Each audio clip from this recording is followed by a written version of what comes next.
Fui a mi cabaña y le conté a mi familia cómo usted había orado por mí y lo que había ocurrido aquella mañana. De pronto llegó un mensajero convocándome para la audiencia con el jefe. Tuve temor porque éste se encontraba muy por encima de mi familia y yo nunca había estado en su casa. Él es nuestro rey, nuestro líder real, con riquezas suficientes para sustentar a muchas esposas e hijos. Entré y me incliné ante él. La mujer cuyo hijo había sido sanado se encontraba allí con el niño. El jefe me dijo: David, supe que hiciste por esta madre. Tengo una hija a quien ningún médico ha podido ayudar y está paralítica, pues nació con sus piernas torcidas.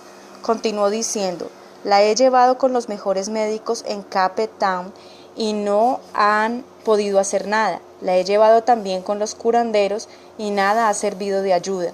Por favor, ve a tu cabaña y ora por ella de la manera en que oraste por este niño hoy. Lo que dije que haría, lo que me había ordenado. La mujer cuyo niño había sido sanado fue conmigo.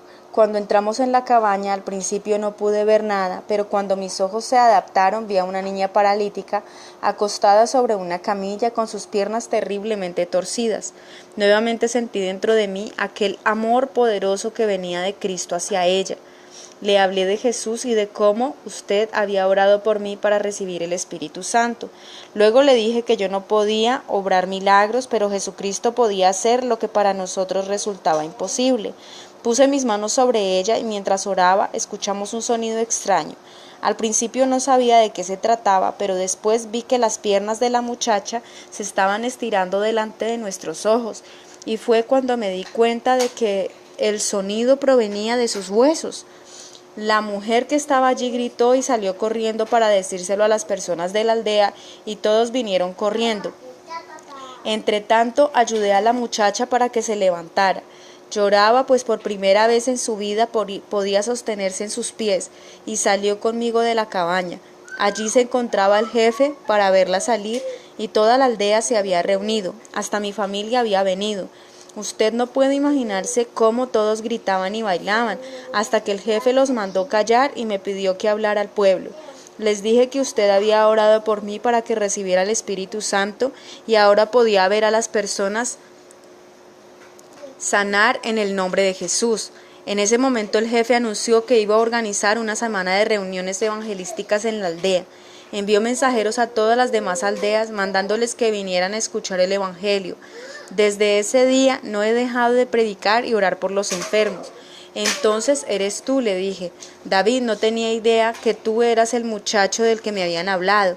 Por toda Sudáfrica corre la noticia de que Dios está usando un muchacho para traer un avivamiento a las tribus y es algo glorioso. Sí, respondió David, las personas aceptan a Cristo donde quiera que voy. Pero David, le pregunté, ¿qué tú predicas? Me dijiste que acababas de aceptar a Cristo como tu Salvador en mi reunión en la carpa aquella noche y no has asistido a la escuela bíblica. ¿De dónde sacas tus sermones? Temía que hubiera comenzado a predicar una mezcla de cristianismo y animismo, una herejía frecuente en África. Se sonrió. Predico todo lo que escuché predicar a usted. Le dije, si predicas lo que yo prediqué, entonces gracias a Dios has predicado el Evangelio. ¿Qué haces con los nuevos convertidos? Vienen pastores a bautizarlos después que yo predico. Sus iglesias crecen rápidamente con nuevas personas y se sienten contentos. Quiero agradecerle, Moruti Bonke, por imponerme las manos y orar para que recibiera el Espíritu Santo. Por nada. Orar por ti en el campo aquella noche fue indiscutiblemente una cita divina. Después que se fue, Annie y yo reflexionamos acerca de esta maravillosa historia. Sentí una extraña afinidad por él, pues me hizo recordar que yo era solo un muchacho cuando recibí el bautismo en el Espíritu Santo en la iglesia pentecostal de mi padre. En Alemania, en 1950, a la edad de 10 años, recibí el llamado para ir a predicar en África. Durante muchos años mis padres no tomaron en serio dicho llamado porque era demasiado joven, pero así como David rompió con las tradiciones de su tribu para orar por el niño de aquella mujer y ver el poder de Dios, yo también tuve momentos en mi caminar con Dios en los cuales estuve forzado a obedecer a Dios a pesar de la resistencia de mi familia. Una vez me vi involucrado en un conflicto directo entre mi Padre Celestial y mi Padre terrenal. Recuerdo escuchar a Dios decirme que orara por cierta mujer enferma en la iglesia donde mi padre ministraba. Yo tenía temor de que a él no le agradara. Por tanto, para evitar que me viera, me escabullí a gatas por detrás de los bancos hasta que llegué al lugar donde se sentaba la mujer enferma. Obedecí al Señor poniendo mis manos sobre la mujer y orando silenciosamente por ella. Fue sanada instantáneamente e hizo tal alboroto en medio del servicio de adoración, diciéndole a mi padre lo que yo había hecho, que no pude continuar ocultándome y confesé a mi padre lo ocurrido, temblando de temor. Lentamente fue aceptando el hecho de que Dios estaba obrando de manera poderosa en un simple niño. Tanto en el caso de David como en el mío, no actuamos por rebeldía, pues respetábamos a quienes tenían autoridad sobre nosotros, pero nos encontramos en una situación en que teníamos que respetar más a Dios. Me recuerda el relato de los evangelios cuando la madre y los hermanos de Jesús fueron a buscarlo y él los ignoró, diciéndole a la multitud que cualquiera que hiciera la voluntad de su Padre que está en los cielos sería su hermano, su hermana y su madre. De alguna manera, creo que la transición entre obedecer la autoridad terrenal y obedecer la autoridad de Dios constituye una prueba esencial para quienes le sirven. En 1967, luego de asistir a la escuela bíblica en Inglaterra y pastorear en Alemania, Annie y yo fuimos asignados como misioneros en Sudáfrica.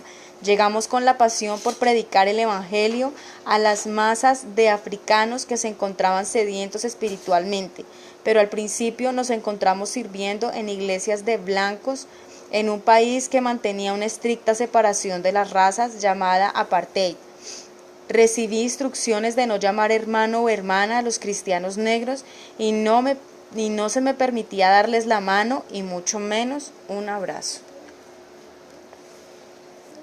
Con frecuencia me invitaban a predicar en iglesias de blancos, pues les gustaba mi ministerio, lo cual no era común para un joven misionero en aquellos días, y debo confesar que me sentía halagado. Llegó el momento en que fui invitado para ser el pastor de la iglesia de blancos más grande en toda Sudáfrica, un gran honor, pero produjo en mi vida una crisis con respecto al llamado que Dios me había hecho. Rechacé la oferta diciendo que desde que tenía 10 años no fui llamado a predicar a los blancos en África, pues había suficientes en Alemania. Seguidamente fui asignado a una misión más pequeña en el lejano reino de Lesoto. Mi familia y yo nos mudamos para vivir entre negros africanos. Allí los podía llamar hermano y hermana, darles la mano y abrazarlos sin respetar las estipulaciones del apartheid. Pero en la misión de Lesoto encontré solamente 5 personas dispuestas a escuchar mis sermones algunos domingos.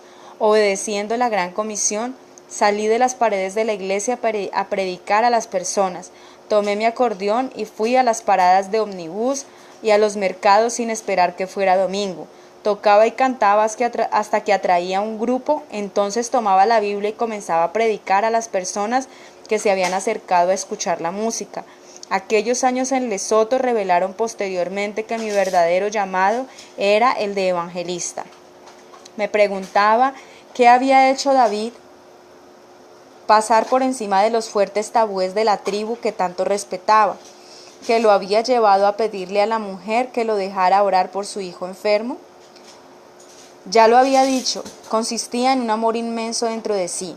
Esa misma fuerza era la que me había impulsado a ir más allá de lo que los demás esperaban de mí, y yo lo llamaba de diferentes maneras: compasión, el amor de Cristo, el llamado de Dios. Significaba mucho más que simpatía, empatía o afecto, ya que provenía del Espíritu Santo que moraba en mí. La descripción que hizo David del amor de Dios, imposible de resistir, coincidía con mi experiencia con respecto a dicha compasión divina. En estos aspectos me identifiqué con el muchacho de las tribus de Transvaal. Me hubiera gustado terminar esta historia aquí, en lo que a mí respecta, lo hubiera hecho, pero el Señor me ha pedido que continúe. La verdad acerca de David contiene una enseñanza que resulta mejor que un buen final.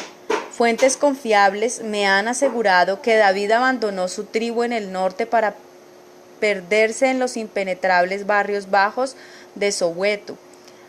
Ya no se relaciona con los demás cristianos ni anda en los caminos de Dios. Esto debe servir como una alerta a cada uno de nosotros.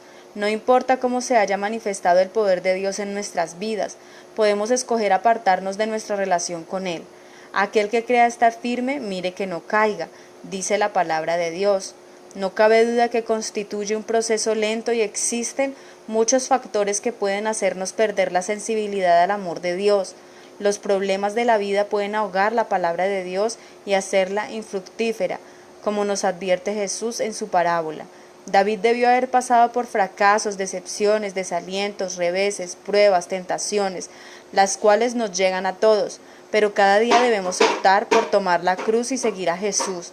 De lo contrario, un día como el hijo pródigo, nos despertaremos en bancarrota espiritual, viviendo en nuestra propia posilga y preguntándonos cómo llegamos ahí. Hace poco di un recorrido en mi auto por Soweto. Me agrada viajar en mi auto y mezclarme con las personas de la ciudad antes de predicar en ella, pero en esta ocasión no iba a predicar, solo manejaba buscando a David.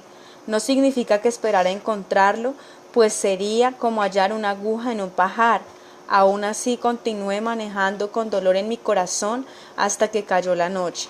Iba pensando, ¿qué le diría a David si de pronto apareciera en el camino? Ahora tendría 45 años. ¿Lo reconocería? ¿Cómo reaccionaría? Mi respuesta no demoró. Saldría del auto y correría hacia él para abrazarlo. Le aseguraría que el amor de Dios es el mismo hoy como lo era aquella oscura noche de 1977, que puede comenzar de nuevo y que me gustaría ayudarlo en su viaje hacia la restauración. Si me concediera suficiente tiempo, lo alentaría con la historia de Pedro cuando regresó al mar de Galilea para volver a su oficio de pescador después de haber negado 3 veces que conocía a Jesús. La noche de la crucifixión ni siquiera la resurrección había borrado la pena, pero Jesús no lo reprendió ni lo condenó, sino que fue y lo buscó. Jesús fue a la orilla y llenó las redes de Pedro con peces para que recordara su llamado. Venid en pos de mí y os haré pescadores de hombres. Mateo 4:19. Luego le preparó comida a la orilla del mar y partió el pan con él. Mientras comían, Jesús le preguntó 3 veces si lo amaba. 3 preguntas para el hombre que lo había negado 3 veces. Pedro comprendió y su quebrantamiento constituyó algo bueno y necesario. Finalmente Pedro admitió la verdad. Su amor por el Señor no era digno de ser comparado con el amor que Cristo había mostrado hacia él. Tal confesión calificó al gran pescador para regresar al ministerio. Apacienta mis ovejas, dijo Jesús en Juan 21:17. Ve y haz tú lo mismo, le diría yo a David.